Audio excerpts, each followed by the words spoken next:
Hey, welcome to the garage. Today we're going to be doing the WR250R coolant change. You're going to need a couple things. You're going to need the Yama Cool, distilled water, funnel, torque wrench, Allen keys, Phillips head screwdriver, and a drain pan. Boom. Also, I forgot 8mm socket. So right now I'm just taking off all the side panels and the seat. Little disclaimer here, I am not a professional. Make sure you know what you're doing if you're going to try this yourself.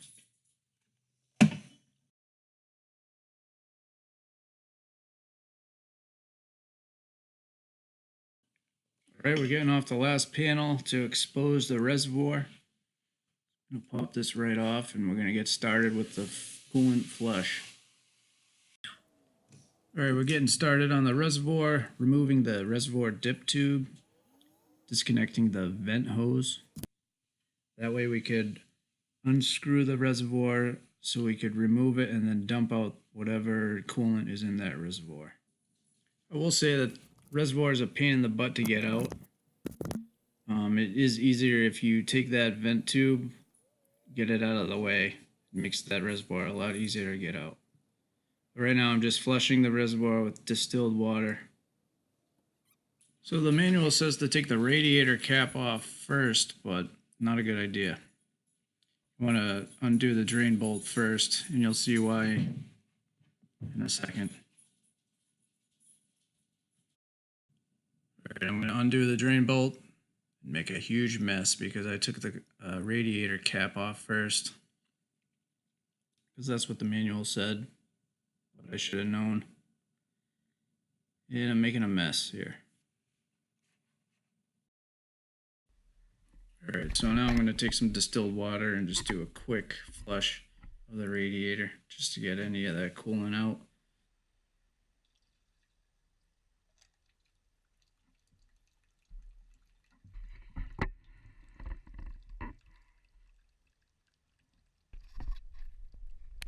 Now I'm going to put the drain bolt back on, torque it at 10 Newton meters.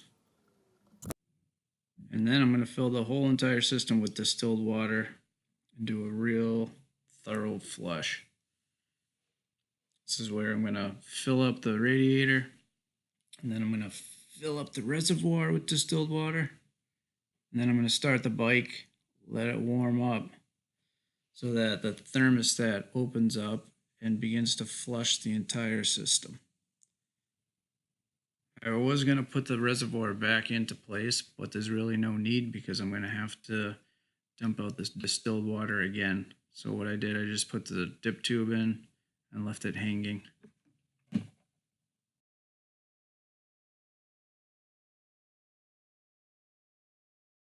Alright, I got the bike running right now. I let it run for a while so that the thermostat opens up and circulates the distilled water through the whole coolant system. Alright, same process again.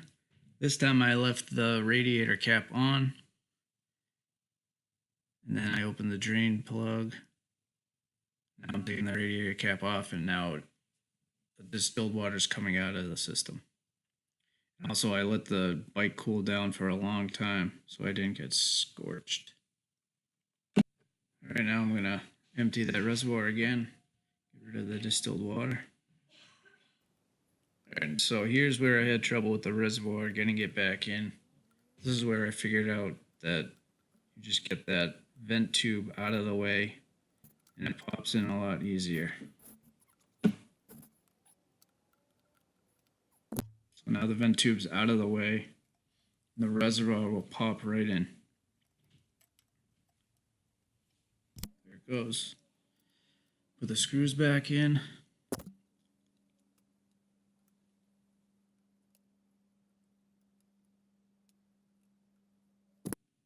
Now I'm filling the reservoir with the actual coolant, filling it up between the minimum and maximum line. And I'm going to install the dip tube, make sure the cap is on there securely.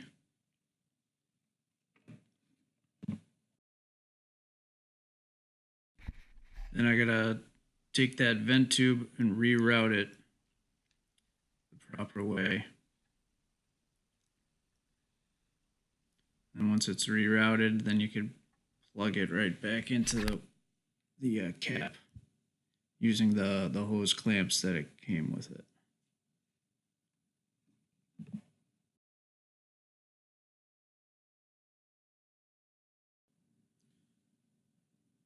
Alright, now I'm just making sure that all the distilled water is out. I'm going to put the drain screw back in, torque it. Alright, now I'm going to fill up the radiator with the Yamacool ethylene glycol. Now the manual says that the whole system could take 900 milliliters. And that bottle is about 946 milliliters. And I got that whole thing in there. Now I'm just kind of shaking the bike back and forth to get the air bubbles out.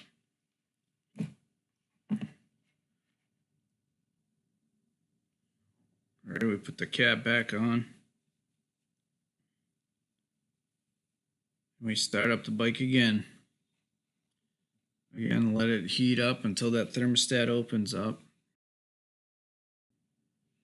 The last step is just checking the radiator to make sure that you don't have to top it off.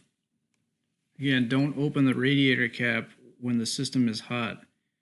Temperatures could get up over 200 degrees, so you got to make sure that bike is cooled down before you open that radiator cap.